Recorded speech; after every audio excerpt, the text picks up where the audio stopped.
Welcome everyone to another weekly market update after the market closed actually on what it was the 4th of January. And here's where we look at the big picture. And as you know, my proprietary signal said to go to cash about on October the 22nd, and after the bull market it called right there. So that's the cash position, but I'm trading other things as I mentioned. People who came to my last seminar know what that is. And if you didn't come to my last seminar, you can get DVDs. That's for the same price. Just contact me on the email address you know. So here's where the market's at right now, just out of interest sake, but as much as anything. We're either waiting for it to go full 2008 on us, or is it going to be just a reset?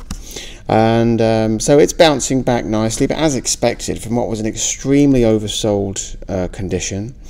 But now the moving average is clearly pointing downwards, and this could be the start of a a counterattack for the bear market rally that fails.